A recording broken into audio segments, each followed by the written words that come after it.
Josh Ward of the Sports Animal. Josh, how are you doing today? Hey, doing great. Good morning. Thanks again for jumping on with me on this. It's hard to do it on your own. We wanted to go ahead and jump right in about you have a post on Off the Hook Sports right now. People can read it about ranking Tennessee football's position groups for 2020. Not ranking, but breaking them down based on how confident you are in each position group for 2023. And so I wanted to just go ahead and start with that and give me your thoughts on each group. Yeah, and it kind of comes down to a ranking, but confidence is a little bit different. It's not just, okay, which players are the best. Part of it comes into coaching. For example, the offensive line, trying to figure out how confident am I in the offensive line. Part of it is the personnel. The concern comes from having to replace Darnell Wright at right tackle, as good as he was. Also, Jerome Carvin at left guard. But you do have Cooper Mays coming back. There's a ton of confidence in him. I would say the same for Javonte Spraggins. And I have confidence in Glenn Ellerbe with what he can do as the offensive line coach based on his track record. I think he gets a bit of a benefit of the doubt. But I still had the offensive line ranked a little bit further back because the importance of that position group is affected by some of the concern I have in replacing Wright and Carvin. So the position group that I'm most confident in, wide receivers and tight ends. Part of it's because of the personnel. Love Brew McCoy and Ramel Keaton coming back. We have confidence, I think, across the board in Squirrel White's ability. And what I saw in the orange and white game tells me that Tennessee should be able to count on him. Dante Thornton looks like a perfect fit in this offense. And then this offense just has a way of getting wide receivers open. And it's wide receivers and tight ends. So Jacob Warren coming back for another year. There's another big body option for Joe Milton to look to, and he now knows so much about the offense entering year 3 with Josh Heupel. So the position group I'm most confident in, the receivers and tight ends, just beat out the defensive line, which I don't know if it has an all-SEC player. I think Amari Thomas could be that. A couple of guys on the edge could blossom into an all-SEC performance this season, but the depth and the coaching of Rodney Garner had the defensive line very high. So wide receivers, tight ends, and then defensive line led off the list for me. Rocket Job Team says, good morning. Travis Case says, wide receiver core will be number 1 in the country by season's end. I agree. Sticking with the offensive line, going through the chat real quick, Rocket Top Tom has a very good question about how concerned should Tennessee be about the year after 2023 with the offensive line, because we know Darnell Wright is a huge loss, generational talent. Jerome Carvin, I thought, was a very underrated blocker, but you're losing a couple more guys after this year. So can Tennessee replace you hate to use the word, but when Jeremy Pruitt left Josh Heupel on the offensive line? Yeah, I mean, that's probably the biggest question personnel-wise moving forward. I don't have a question about their recruiting at quarterback with Nico on campus and Merklinger committed. They're going to do fine at receiver no matter who they end up landing in this class. Running back's been a bit of a question, but they added Cameron Seldon in this class, and he's a big-time talent who's now on campus as a freshman. And on the defensive side, I'm impressed with how they've recruited. The offensive line, I think, is the biggest question moving forward. There is the transfer portal that can help. And if Darnell Wright has a good rookie year to go along with being a top 10 pick, that makes it easier to go out there and continue to sell on the recruiting trail. But I don't have a definitive answer yet. They added some pieces in this class that arrived on campus during the spring that could end up being nice players, but is that in the next year or two? I don't know. Addison Nichols is a player that we've heard about with his ability and potential, but that's still what it is. It's potential. So I like Glenn Ellerbe a lot as the offensive line coach. I think he's done a really impressive job the last 2 years, and my guess is they will be fine, but running the football and protecting the quarterback is what's going to drive this offense. The skill position players will be fine. They need to make sure they have the right guys up front. It's crazy to think about that you have the defensive line at number 2. Smoky Mountain Red says, and Rodney, I trust. One of the reasons I find that intriguing is that everybody has this thought on Josh Heupel's offense and Josh Heupel's system, and obviously defense is kind of a concern in general. But if they can shore up their offensive line, I mean, it's an old school dominate the line of scrimmage to win in the SEC. Tennessee would be in good shape on both sides of the line of scrimmage if they recruited well on the offensive line going forward, wouldn't they?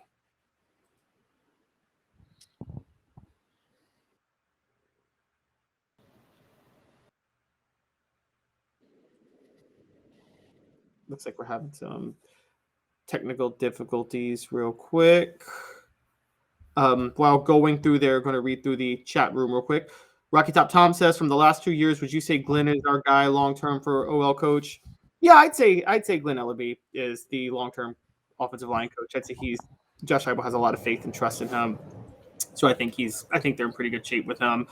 Going through Josh Ward's list, and we'll talk about it when he comes back. But he had wide receivers and tight ends at number 1, defensive line at number 2, running backs at number 3.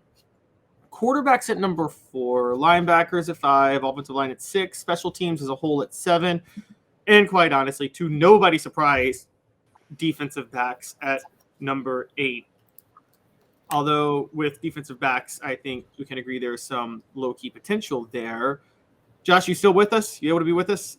Yeah, my mic may have died, so I apologize. We'll go with the computer mic. So I apologize for that. But I'm back with you here if you'll take my voice this way. Yeah, totally fine. Yeah, we were just talking about the defensive line. It's interesting that the defensive line is second, and if the offensive line can shore up just a couple of questions, they could move up high. Given what Josh Heupel's reputation is, it's crazy to think that Tennessee could be a team whose strength is on the line of scrimmage in both sides. Yeah, I mean, it could be. The offensive line will need a couple players to make a huge jump. And we don't know who the starting left guard is. And John Campbell and Gerald Mincey, let's see what kind of tackle combo that is, assuming Mincey's the guy on the right side. That's how we project. The defensive line, maybe I'm wrong. Maybe I'm too high on the defensive line. But a big part of the importance and the emphasis there is the depth, the rotation. There are really good players like Amari Thomas and Tyler Barron and Joshua Josephs in terms of talent and potential, adding all that up. Rodney Garner coaching that group, but also guys that maybe we don't talk about as much as we should. Guys like Bryson Eason and Omar Norman Lott, who fans haven't seen yet in a Tennessee uniform. But word from the spring was really good about what Norman Lott's going to be able to add to Tennessee's defensive line. And that's a big part of it. When we've seen Tennessee's defensive line have issues, it was because they didn't have enough guys. And the players they could count on wore down and sometimes dealt with injuries, and then they just didn't have enough players. So I think Amari Thomas could be an all-SEC player. I think he has a really good chance to be an NFL player in the next year. So there is a lot of upside there, but more players that they can count on. And if Joshua Josephs does continue to progress as a player from what we saw as a freshman, and if Caleb Herring can provide something as a true freshman, he doesn't have to be Derek Barnett as a freshman. If he's somebody they can count on, then this defensive line could be even higher as a position group. So I struggled a little bit, defensive line or running backs.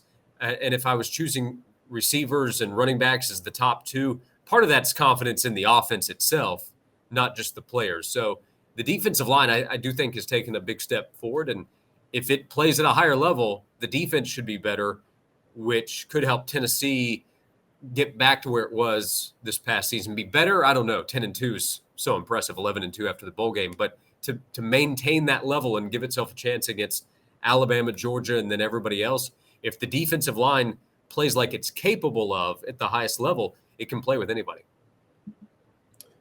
Going on from the defensive line, you go to the backfield. You have running backs at 3 and quarterbacks at 4.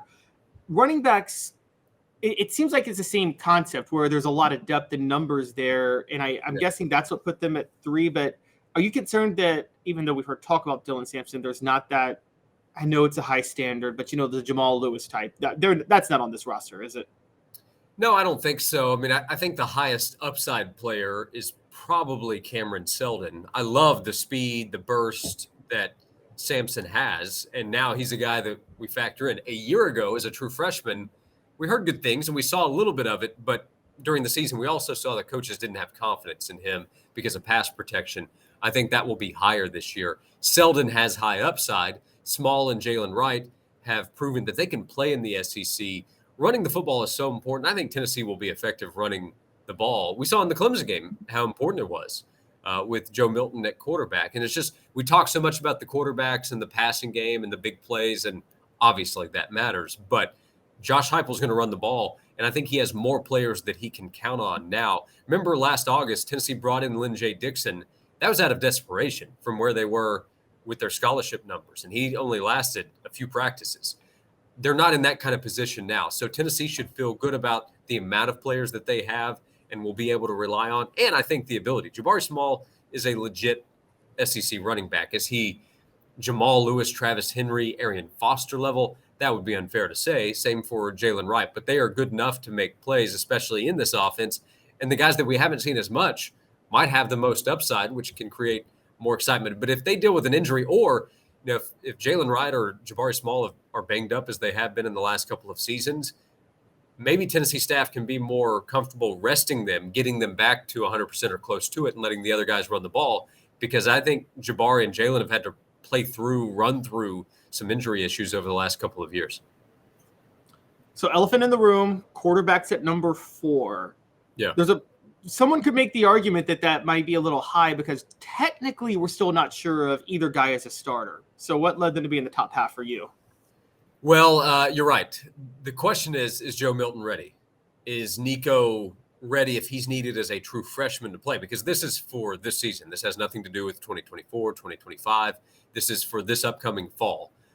My confidence is in what we saw in the Orange Bowl from Joe Milton, what I've heard about how he's worked behind the scenes, his leadership qualities that he has shown, how he handled not being the guy for most of the last 2 seasons, and what he learned from Hendon while Hendon took over the job and excelled in that position. So my confidence is in the ability. If we were going upside, if this were an upside list, which maybe we should do on another occasion, then quarterbacks might be number 1 based on the potential of what each guy can do.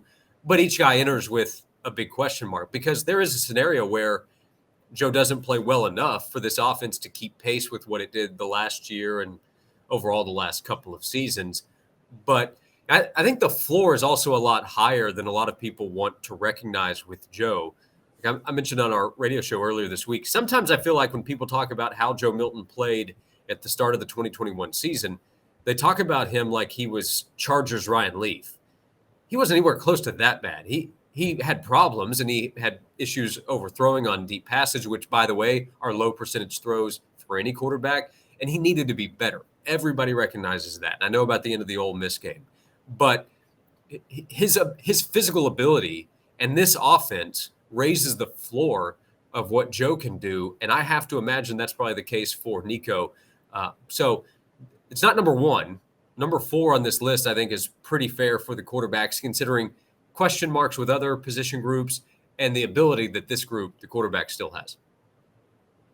A little shocking to me. I guess the most shocking one for me was that you had special teams down at number 7, because I feel like this might be a little more sure. We know about D. Williams, but also Charles Campbell. He's a proven kicker. So what made you put special teams at number 7? Well, proven's an interesting word because his numbers are good, and there are reasons to believe that Tennessee will be able to rely on him in big spots, but I need to see it. There's a difference in having to hit a big kick against South Carolina in a game that's gone back and forth, or if he has to hit it, let's say Florida keeps it close in the second half and they need a big field goal on the road in Gainesville, is he going to hit it? He has the ability to, but that's a question going in. They have to replace their punter, and Jackson Ross could be just fine, but it's a question for me going in. So having to replace both kickers, until we see it done, I'm going to wonder a little bit. They do have more athletes to help on kick coverage. D. Williams is a very talented punt returner. He showed that off this past year. Part of the issue as well, I have a fair amount of confidence in every position group. Like special teams was just ahead of the defensive backfield. I think the questions there are pretty obvious, but there are reasons to be optimistic too. So I'm not necessarily down on any of these position groups, but somebody had to be ahead of the other. And linebacker compared to special teams, I like the transfer of Keenan Peely. I like the potential of Arion Carter to be able to help right away as a freshman, and Elijah Herring the way that he plays. So to me, they're a little deeper now.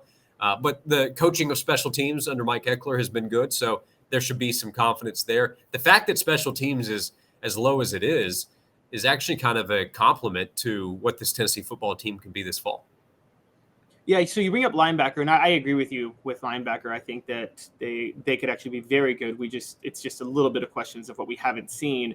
Comparing that to defensive back, and no surprise to anybody that they're number 8 or last on the list. But the question becomes, do you think that could have like a little bit of a linebacker factor to it, where there could be some You got 2 4-star recruits in Jordan Matthews and Ricky Gibson. Heard a lot of good things about both of them. Gabe Judy-Lally transferring. Warren Burrell's back. Do you think defensive back could be, even though it's unproven and it belongs at last spot, could be shockingly better than people think this year? It could. If you are making the case this offseason that, hey, Tennessee's going 10-2 again, and Tennessee's going to have a real shot against Georgia, and Tennessee can go to Tuscaloosa and win this year. If you're making that case, that Tennessee's a legit top 10 team, let's say, well, then part of that's probably going to be that the defensive backfield is improved. Danico Slaughter has a chance to be a really quality player for the Vols at corner is where we project right now. The competition has to make whoever's out there playing better. There's probably more confidence in Wesley Walker, and he probably has a better understanding of the secondary.